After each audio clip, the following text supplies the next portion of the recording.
alaykum. Haydayning Samsung ko'rganiga kelganmiz. Kafolat bo'yicha. Hop, displeyda muammo bor. Hozir buni ko'rib turib to'g'rilab beramiz. Mana haydayningiz ham tuzatib bo'ldik. Fars apparatlarimizda tekshiryapmiz.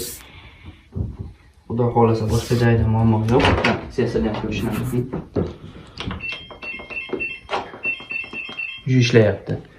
Kimga Samsung yoki boshqa texnikasi bo'yicha 3 yil yoki undan keyinchalik muddatga ham xizmat ko'rsatish kerak bo'lsa, pastdagi raqamlarga aloqaga chiqishingiz mumkin. Assalomu alaykum. Haydayning Samsung ko'rganiga kelganmiz. Kafolat bo'yicha. Hop, displeyda muammo bor. Hozir buni ko'rib turib to'g'rilab beramiz. Mana haydayningiz ham tuzatib bo'ldik. Fars apparatlarimizda tekshiryapmiz.